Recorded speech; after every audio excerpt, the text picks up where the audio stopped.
I am very much disturbed right now and I want you guys to watch this video till the end. पिछले Sunday को 14 सितंबर की रात के 12:30 बजे मैं कहीं से वापस आ रही थी। I was alone, I was driving, और 1:45 बजे करीब जब मैं घर पहुंची तो मुझे अपनी रील पे कमेंट आता है किसी सिमरन चोपड़ा की आईडी से कि मैम आप वही हो जो इस नंबर गेट से निकल के इस नंबर गेट में घुसे हो अपनी वाइट पंच कार में। And initially I thought it's some female follower जिसने मुझे स्पॉट किया, टेक्स्ट किया, जो कि होता रहता है मेरे साथ। तो मैंने उसमें नॉर्मली कमेंट कर दिया कि आपने इतनी रात में मुझे कैसे पहचाना। तो which the reply I got was कि मैम पुलिस की नज़र बहुत तेज होती है, डीएम में बात करें। And I was shocked. मुझे उस टाइम रियलाइज़ हुआ कि एक पीसीआर वैन थी जो मेरे आगे पीछे 1-2 चक्कर काट रही थी। एंड मुझे एकदम से डाउट हुआ कि ये शायद वही बंदा है। मैंने उसको ऐड किया एंड आई टेक्सटेड हिम कि आप कौन हो और मुझे क्यों मैसेज कर रहे हो। तो विच ही रिप्लाइड कि मैं पीसीआर में बैठा हुआ पुलिस वाला हूँ, आप मेरे आगे से निकले, देखते ही आप मुझे बहुत अच्छे लगे, इसलिए मैंने आपकी गाड़ी के नंबर से आपकी पर्सनल डिटेल्स निकाली, आपका इंस्टाग्राम ढूंढा, and because I couldn't message you मैंने आपकी रील पे कमेंट किया। And I was so shocked ये सोच के कि एक पीसीआर वाला जिसको कि गवर्नमेंट ने हमारी सेफ्टी और सिक्योरिटी के लिए अपॉइंट किया है, वो इस तरह से मेरे लाइव मूवमेंट ट्रैक करके मेरी पर्सनल डिटेल्स निकाल के मुझे इस तरह से मैसेज कैसे कर सकता है। And he didn't stop there, he started texting me rubbish उसके बाद कि आप बहुत सुंदर हो, आप इतने साल के दिखते नहीं हो, मुझसे 2 साल बड़े दिखते हो, मुझे आपसे दोस्ती करनी है, मेरी कोई फीमेल फ्रेंड नहीं है, ब्ला ब्ला ब्ला, इस तरह के फालतू messages. And I was so shocked and disturb कि एक पुलिस वाला मुझे इस तरह से मैसेजेस कैसे कर सकता है। They are suppose to safeguard me.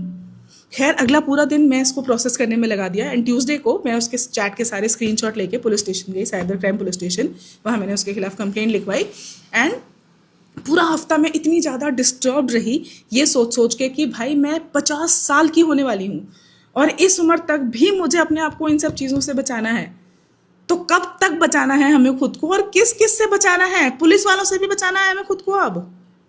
खैर उसके बाद 8-9 दिन बाद आज पुलिस वालों ने उसको ट्रेस कर लिया और मुझे बुलाया स्टेशन पे, उसको भी बुलाया और हमें कंप्लेंट के साथ एसएचओ के सामने पेश किया।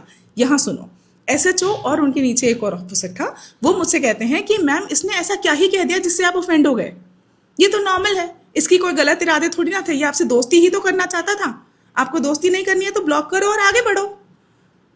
आई वॉज शॉक्ड, ये किस तरह का अप्रोच है?